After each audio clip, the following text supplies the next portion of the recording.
Hi, welcome to the Tran Designs podcast. I'm your host, Melissa, also known as Anansi on Ravelry, and on Instagram, I am Tran Designs. Today is Friday, December 29th, 2017. I hope you all have had a good month of December because that's about how long it's taken for me to record. Oh, I think it was the 8th or 9th? I don't even know. It's been a little while. Not on purpose by any stretch of the imagination. There have been multiple times that I'm like, oh, sorry, that I hit my computer. And I was like, okay, I need to record, and it just hasn't worked out. So I hope you had a good Christmas. I hope you got what you wanted or needed, or were able to give what you wanted to give, and that you had a great holiday. I will get you caught up on my last month all the way through Christmas. Yeah, I guess right now. So, since we last spoke, I've actually had quite a change in my house. We actually have a new person living with us through the end of June. He is a foreign exchange student from France, and his name is Romain, and we love him, and he's awesome, and he fits into our family amazingly, and we got to have him with us. I hate when stuff pops up. There we go. It messes up my recording. Anyway, we got to obviously have him with us through Christmas, and excuse me, got a hair in my nose or something. What happened was an email was sent out from the school that said that there were a couple of exchange students who were in need of a new home because their host family was moving to the next town over. So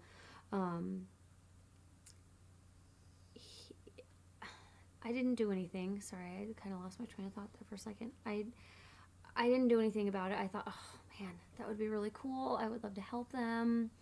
Didn't do anything. A week later, another email came out. Same email. I really wanted to do something.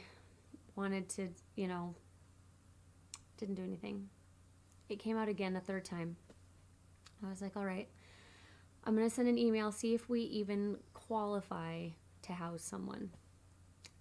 For the record, if you've even considered housing a foreign exchange student, the requirements are about this many. Like, there are not that many.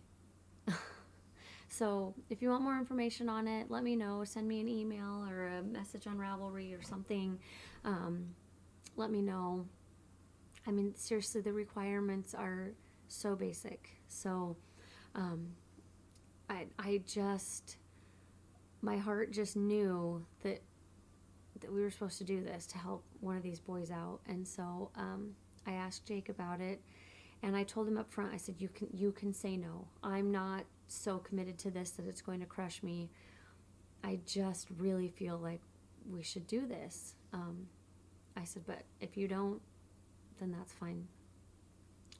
He thought about it for a little bit and said that it was okay to move forward. So I contacted the lady. She got back to me, got me an application, which they take forever. You have to write so much about your house and your family, and you have to take all these very specific pictures, and oh my gosh, and that with kids running around, oh man, it was, anyway, so got through all of that, and she had to come and do a physical inspection of the house. Literally every single room, walk the grounds. I make it sound like I have more than this much land. Walk kind of around your property. Just, they have to check out everything. Excuse me. So, I was super nervous with her coming in because I was like, oh my gosh, what if the house isn't clean enough? What if, our yard is, I just was so insecure about everything. And I mean, and the house was clean, clean, clean. So she came, walked through the house. I mean, like, just looked. So basic. Came and sat down on the couch. She had to talk to the entire family. Everybody had to be here, which was difficult. Everybody had to be here. We talked for a while, and she had made a comment when she was looking around. She said, "Okay, so when would you be ready?" And I said, "As soon as you are. We're ready." And she said, "Like today?" And I said, "Yeah, we're ready." And she says, "Okay." So we're all talking, and I had asked any questions I had, and she had filled us in on everything. And I asked Jake if he had any questions, and he says, "Well, does this mean we get him?" And she's like, "Yep." All right. It was so easy. And he was here,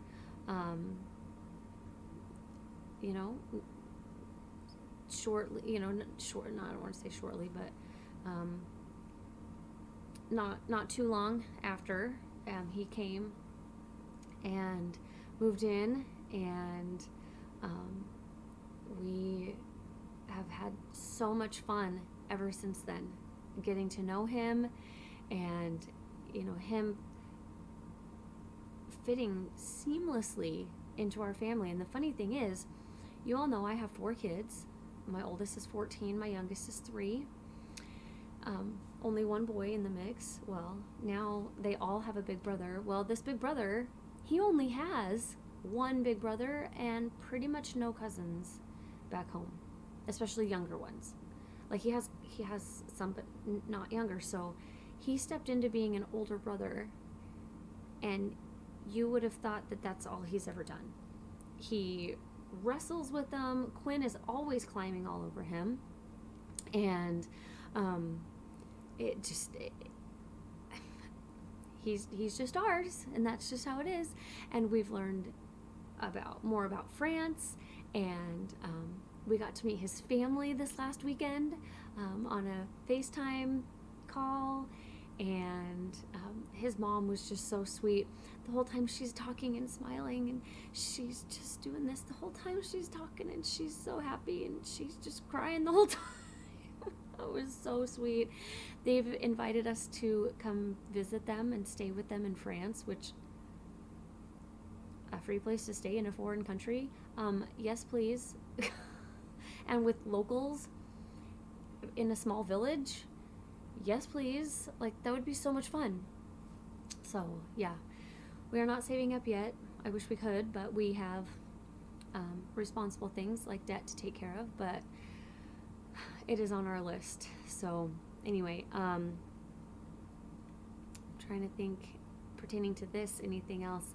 It's added a little more crazy. He's in basketball, and obviously the boys and girls don't practice together, so they practice right after the girls. So either if Anansi doesn't stay after school, then I take her and then come home, and then I will take him to go pick her up, and then I'll drop him off, and then we go pick him up. Oh, we're doing a lot of running back and forth to the school right now.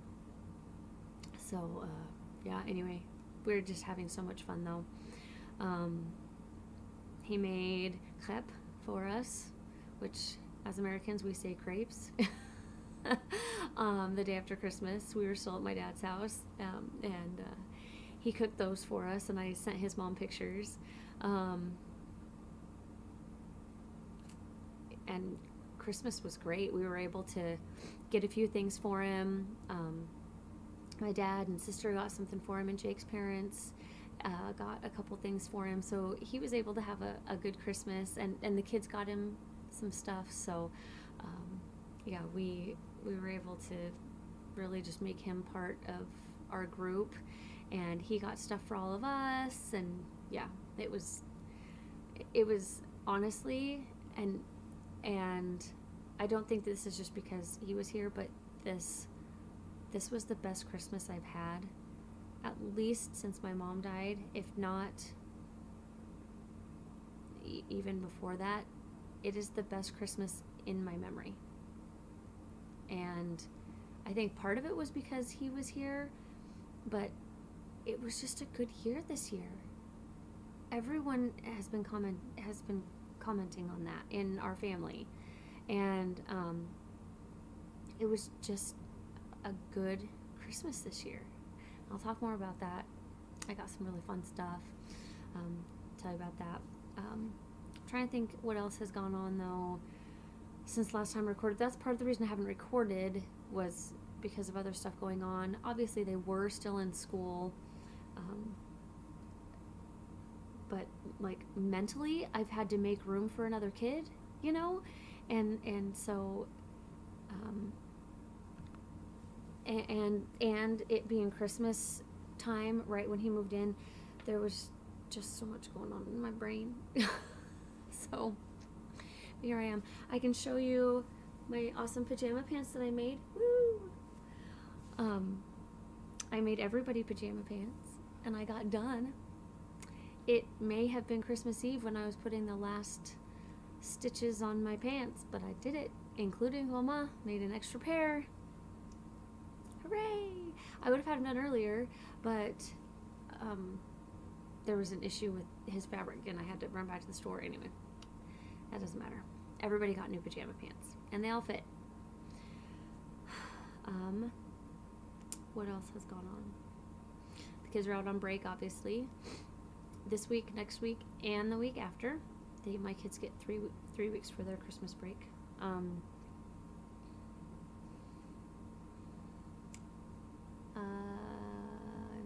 sure I'm forgetting something.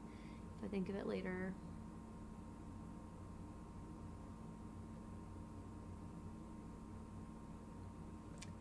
I don't know.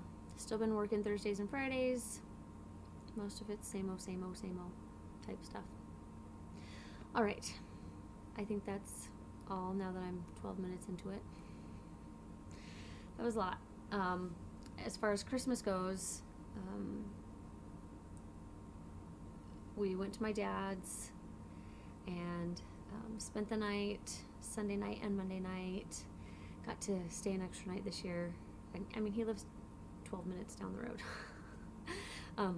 But we spent 2 nights there, and my sister Cheryl was able to come into town at the last minute, which was awesome.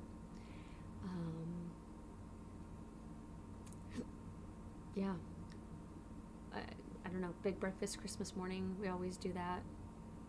And then we did presents. There were a lot of presents this year. This was, I don't know, this was a year of abundance, I guess. I don't really know how that happened. We have our Christmas money, and it's pretty much the same every year. Like I don't know. I'm not really sure how it happened, but there were quite a few presents this year. So the kids got some great stuff. We got some fun stuff.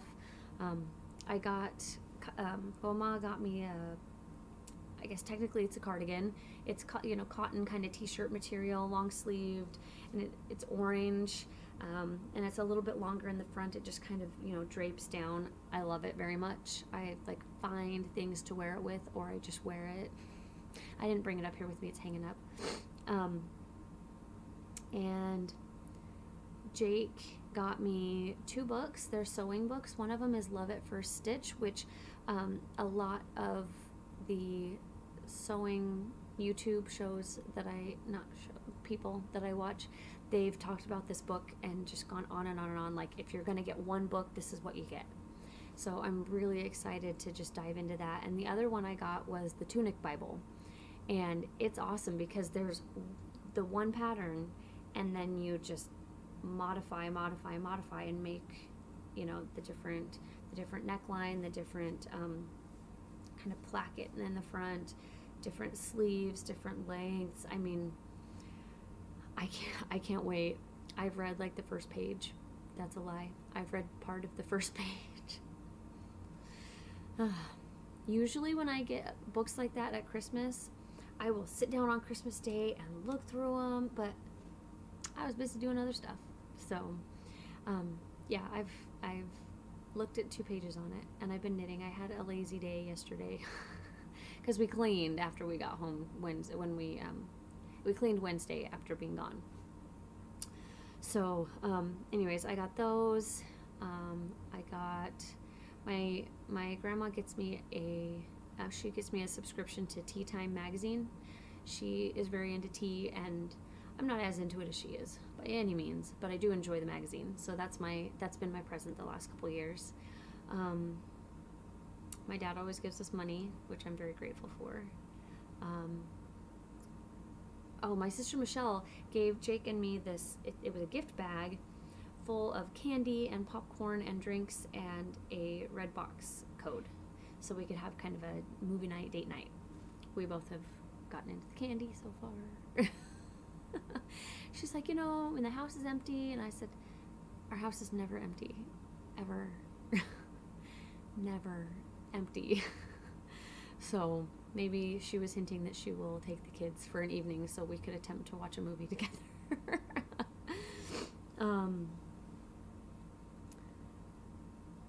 Trying to remember if I got anything else. Oh, Jake's mom got all of us girls a really nice sweater.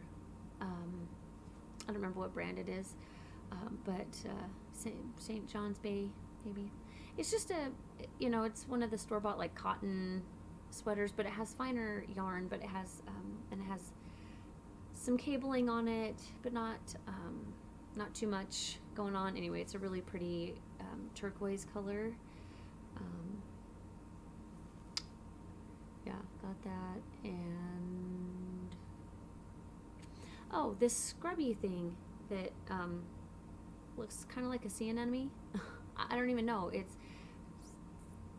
rubber or silicone or something, and it has all these little. It's circular and it has all these little like hair looking type things. I don't even know, but it's kind of cool. Eli's been using it for in the kitchen. But anyway, there you go. That's what I got for Christmas. All right, let's talk about some knitting, shall we? Yeah? Mm-hmm. All right. I don't actually have a ton to show you today. I did want to say I did not finish Jake's blanket, but there's a reason. I actually hurt my hand working on it. So, because it's not only is the acrylic a little rougher, but not crazy.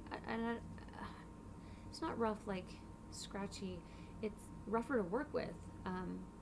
It doesn't have the give, and the blanket is big, obviously, because I'm at the very top. So I was pushing myself so much that I ended up hurting my hand. So I just said, you know what? This is not worth permanent damage to my hand. It's still going to get done soon because it was my thumb knuckles that were hurting. They're fine now. When I went to the chiropractor the other day, he was able to also get them to move a little bit. This one had kind of locked up, and he was able to get it to relax and move a little bit and get all fixed. So now that my hand is fine, I will go ahead and probably resume my 2-a-day squares and get that done soon so Jake can have it and so I can be done with it. So anyway, just wanted to let you know that is not going to be a finished item today. Since I have my 2 finished things closer to me, I will just show those to you first. This is one of the cowls that I made a few of last year that I just love working on. I actually made it at church, start to finish. Well, no, that's a lie. I start to last row while at church. That's how fast of a knit it is. This is a club colorway from Lisa's self-striping yarn club that I was in, and this is her mega base. Oh, I think I did talk about this last time I recorded. I'm kind of having flashbacks of that. Maybe not. I've shown it a few times to people. I will make a sweater out of this someday. It's so wonderful. Anyway, it's called 2 in in one from one, or the name is weird. Go to my project page. It's a free pattern that is archived. So I cut and pasted it into my project notes so I would just have access to it. So go to this project page if you want to see if you want the pattern for it. And here's my drawstring. So you can either wear it as a cowl, and you can actually use the drawstring. If this is pulled up here, you can make it tighter around your face, but you can also just do like so, and it's a hat. It can be a ponytail hat or just a hat. Previous ones that I've made, I've either braided like it called for. Yeah, I had a couple, or one of the yarns was too short, so I just put this knot, because when it's in the cowl you can't even tell. Anyway, this time I braided it. I've twisted my blue one that I made last year. I just twisted the yarn together. It calls for braiding it, but anyway, I just did that this time because I had just enough for it. So yeah, this was knit on size 13s, I'm wanting to say. Yeah, and this is one skein. This is the entire skein. It's a great great way to use up your yarn, and I love these are my go-to. My go-to for a cowl on my neck. So anyway, there's that. And the other thing that I actually had already finished this, but then I finally blocked it the other day, was my hat that was also from the Self-Striping Yarn Club. This was the first shipment. I don't remember what the pattern's called. It's in the weekend hats book that I have. But anyway, I adjusted it in that I used did it call for DK? Yeah, but I did fewer stitches because it seemed really big, and it would have still fit probably if I had the extra stitches. It would have been pretty slouchy. As it is with it now, it's just more beanie-like, and that's what I wanted for this one. So anyways, I was wearing it yesterday. It's nice. All right. I have a half-finished object, and that's actually all I have to show you as far as what's on the needles, because it's all I've been working on. I got the pattern, it's called the Garden of Versailles, and it was free for the first X amount of people who downloaded it, like 1,500 or something like that. And I have finished the first half of it. Here it is. The only modification, I've done a couple modifications, but they're minor. It doesn't call for dropping down a needle size for the ribbing. Oh, I didn't do a tubular cast on. I didn't want to mess with it. So I just did the German twisted cast on. I dropped down to a size 0 for the ribbing.